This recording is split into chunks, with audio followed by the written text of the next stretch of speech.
Um dos temas principais hoje é Ramatiz. Beleza. Tá? Então, para quem está em casa, que ainda não conhece, ou quem já ouviu, mas não tem tanta certeza, vamos lá, começa do zero. Quem que é Ramatiz?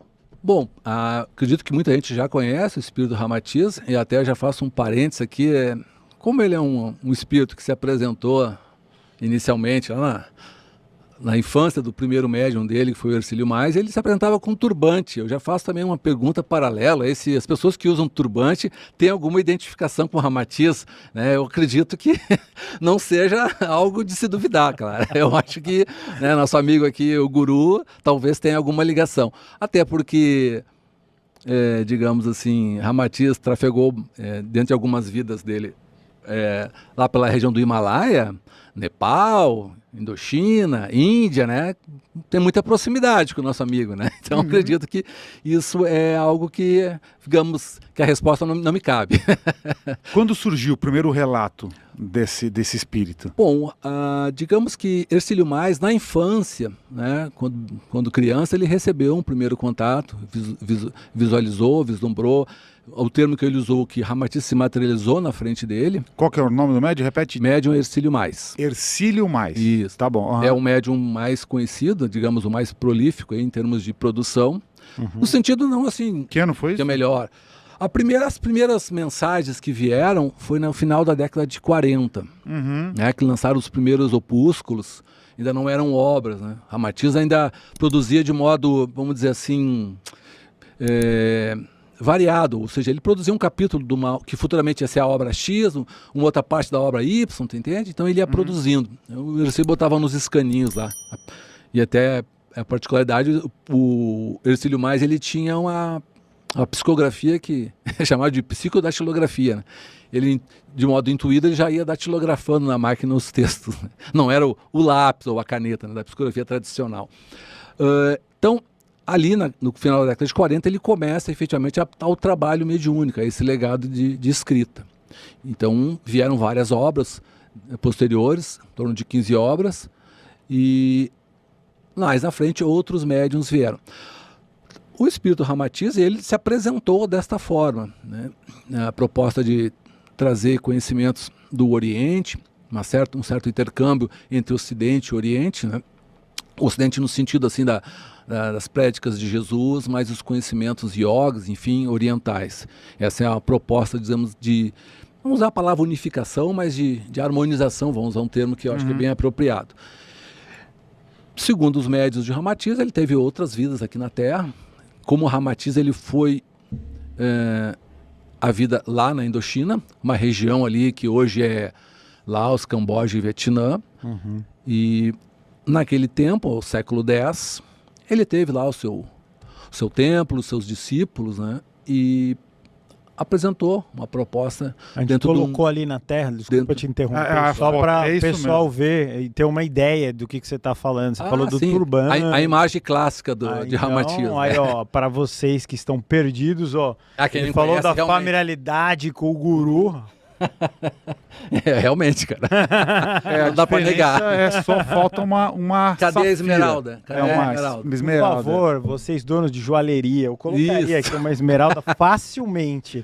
Mandem pra cá. Só falta a esmeralda, né, cara? Aí você já tá bem identificado. E ele teve outras vidas em outros momentos aqui na Terra. E Hercílio recebeu essas primeiras mensagens nesse formato astralino, nessa apresentação astralina, mas depois se revelou também para o Hercílio essas outras vidas que ele teve, né? O Ramatiz foi muito discreto, né, na questão das suas vidas, não faz marketing, vamos dizer assim, um termo bem popular aí. E essa descrição também seguiu um pouco a própria linha do Hercílio. Ele não era uma pessoa que foi dar entrevistas, conceder reportagens bem lá na frente, né, bem depois do trabalho dele, era bem reservado.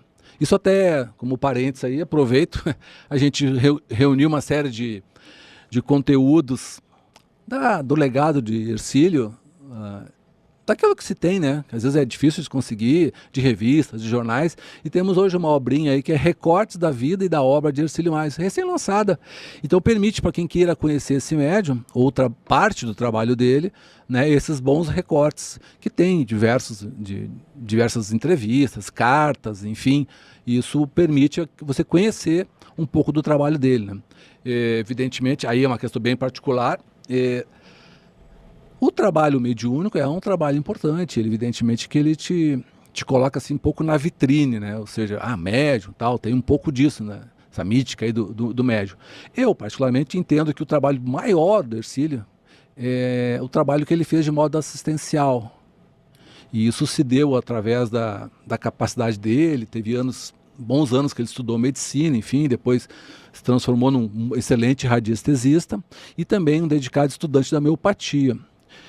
E ele atendia lá semanalmente, num centro espírita lá em Curitiba, por bons anos, através da técnica radiestesia e homeopatia, na cura de pessoas, de um modo geral, desenganadas pela medicina. Então, tem até uma reportagem nessa obra que eu falei dos recortes, que é a chamada da revista Manchete, Há um Arigó em Curitiba. A palavra é um tanto forte, porque todo mundo conhece o Arigó e o grande trabalho que ele fez na cura de muitas pessoas, enfim. Então, a Manchete dá entrevista, a chamada é emblemática, sim, mas ele também trabalhava nessa linha e de modo bastante promissor no sentido de resultados. Ele conseguia realmente oferecer respostas para as pessoas que estavam desenganadas, evidentemente, sem custo algum, ele nunca cobrou, mas muito reservado nessa questão. Então é um relato que eu vejo como, acho que a obra mais importante dele é o próprio trabalho de ajuda que ele prestou, né? Acho que a obra mediúnica está aí, fica registrada, mas esses trabalhos anônimos que ele prestou ficou, né, um pouco esquecido, assim. Eu acho que vale a pena esse resgate, trazer essa informação, que é um legado também da vida e da obra do Hercílio, que é o médium que lançou Ramatiz ao conhecimento mais popular, né? Uhum. Então teve momentos aí no início, na década de 50 também, 60, teve bastante divulgação, ele foi bem conhecido. Hoje ele tem uma parcela, digamos assim, mais restrita, vamos dizer assim, está mais um nicho, né? Na linha mais espiritualista, mais universalista. Mas ele é um espírito como qualquer outro, no sentido de trazer contribuição, de um modo a oferecer ao leitor da espiritualidade essas informações que cada um, dentro daquilo que percebe como importante, aquilo que toca, né? E se alinhar, digamos assim, a esse entendimento, essa compreensão, que não é uma compreensão nova, mas em muitos pontos é a questão de aprofundamento, de alargamento de alguns conteúdos, de conhecimentos, que muitas vezes algumas escolas ficam mais restritas, né? Elas são mais fechadas no sentido, assim, escolas que seguem a sua linha. Por exemplo, o próprio Espiritismo tem uma linha bem não é uma palavra bem rígida, mas é bem direcionada, né? Esses conteúdos. Não deixa entrar nesse assunto, né? Não é isso. Assim, ou eles estudam sem contar para ninguém, né? Cara, embaixo da carteira, todo mundo... acho que a gente pode pegar um gancho daí e nós estamos falando de Marte, certo? Claro. Se o assunto é Marte, o que nós temos dentro da linha do Espiritismo, o mais tradicional? O Kardec, né? O Kardec tem uma posição não pessoal dele, ele tem uma posição condicional, ou seja, ele coloca o verbo no condicional. Então ele deixa bem claro isso, que segundo os espíritos, Marte, né, é um planeta mais atrasado que a Terra.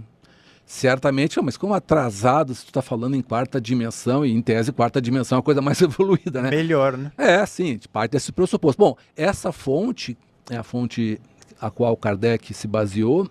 Ele fala segundo os espíritos, eu entendo que, como a conversa ali, a pergunta, ela tem esse caráter mais amplo, no sentido de que ele conversou com vários canais sobre os demais planetas, Júpiter, Saturno, enfim, dessa questão da habitabilidade.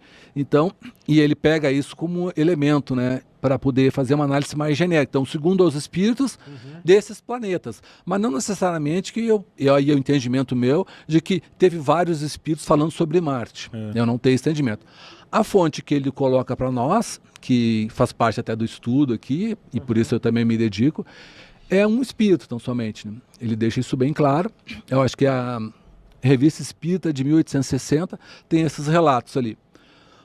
Bom, segundo esses relatos, se fosse Kardec, eu também colocaria. Segundo os espíritos, no caso, pelo menos esse aqui, Marte estaria ou está mais atrasado que a Terra. Então, o relato realmente, em lendo, aí qualquer um pode fazer a leitura, só buscar lá a fonte, vai verificar que a descrição ali daquele marciano que foi colocado é de um marciano como se fosse, sei lá, os homens do tempo das cavernas. Né? Então, assim, esse é a fonte que se tem de Kardec. Porque a Revista Espírita cola com Kardec, né? Eu não separo, né? A Revista Espírita, aquelas edições enquanto ele estava vivo, com certeza. Então, é uma fonte que ele utilizou e essa fonte certamente ajudou a embasar ele se reservar. Porque o Kardec não está dizendo, olha, eu tenho entendimento de que Marte é um planeta menos evoluído que a Terra. Não, ele disse, segundo os espíritos, Marte estaria, ou seja, não oferece segurança, né? E evidentemente, se você também buscar lá dentro das revistas, tem várias passagens que ele também coloca. Damos a esta informação, aí falando sobre Vênus, também damos a título somente de informação. Ele não dá caráter definitivo. Então, a fonte em si de Kardec, ela tem essa limitação. Ele mesmo oferece olha, é uma reserva. Eu estou dizendo que, segundo essa fonte, pode estar, pode não estar, né? Estaria, né? Bom, o detalhe que eu acho interessante, quando quem se dedica a pesquisar ou se aprofundar no assunto, cabe buscar mais elementos que endossem tal tese ou endossem outra tese. Então, assim, quando eu comecei a buscar essas demais fontes, no sentido, é uma pergunta que incomoda. Tá ou não está mais evoluído, né? Primeira coisa que já vem na mente da pessoa, né? Porque, tem uma fonte ali de Kardec, que é uma fonte muito segura, mas ele próprio Kardec não oferece segurança, então cabe ampliar isso aí. Eu desconheço outra fonte dentro do famoso Pentateuco Espírita ou da própria Revista Espírita que trate com mais detalhes. A única fonte que tem é o Espírito Jorge, da médium lá, a senhora Costel, e isso é o que tem ali. Mas, à medida que você vai ampliando, você vai buscando, mas quem mais pode ter endossado isso? Porque aí pode dar mais segurança para a própria tese de que Marte é menos evoluído que a Terra. Ou a humanidade marciana é menos evoluída, né? Porque o planeta em si, a gente está falando de humanidade, né?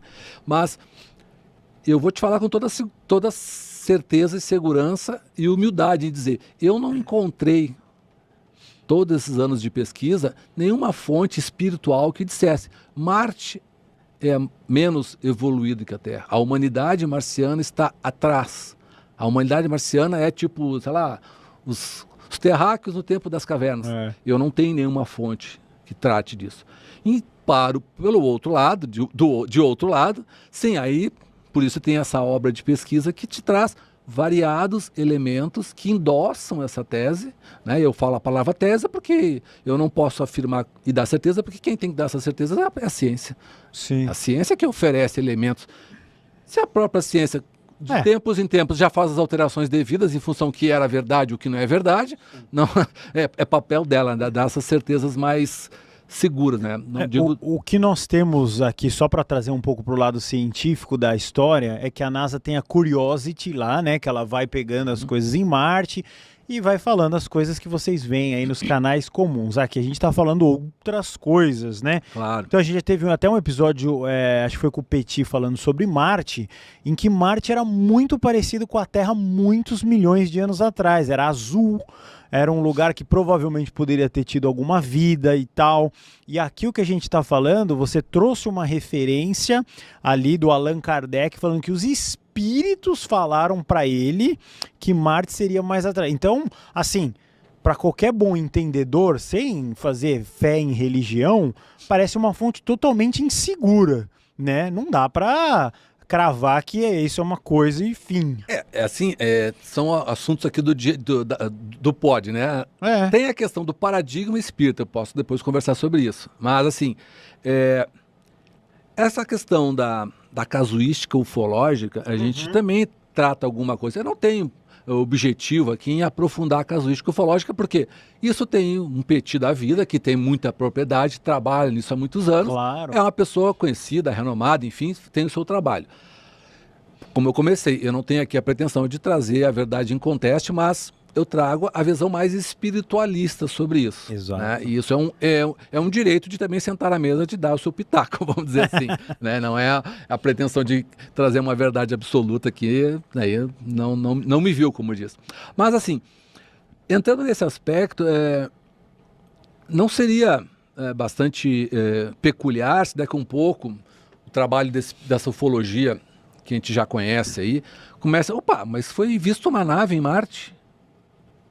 Pois é, mas como assim uma nave em Marte? Como aqui é visto muitas naves?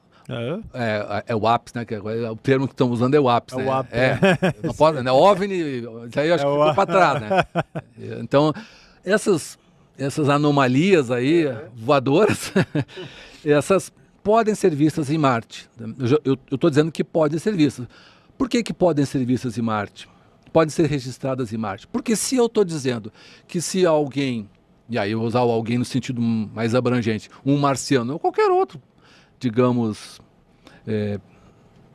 ente, uma entidade ou ser que venha de qualquer outro local, né, e local não local é um sentido bem amplo, né? Porque a gente está sempre preocupado com o local, essa dimensão que eu sinto, que eu percebo, que eu vejo, que eu toco. Então, é a dimensão São Tomé, né? Uhum. Mas pessoa que quer sair um pouquinho da dimensão São Tomé pode considerar outras coisas. Assim, se eu passo a ter... Aí fica uma proposta você perguntar para esse pessoal, vem cá, mas tem tido avistamento de nave em Marte? Ou alguma coisa diferente em Marte? Pode ser que tenha, entende? É uma resposta que eu não tenho que dar. E seria natural que tivesse. Porque se eu sou um marciano, estou numa quarta dimensão lá em Marte, não me impede de eu me revelar, vou usar o termo assim, para me apresentar para algo que esteja naquela dimensão que não é a minha, né? Vamos usar a palavra terceira aqui, tá? Uhum. Então nada impede. Então eu acho que à medida que tiverem relatos desta ordem, desta magnitude, endossa ainda mais a obra. Sim. Entende? Porque é nesse sentido. Nada impede dos marcianos lá se manifestarem. Né?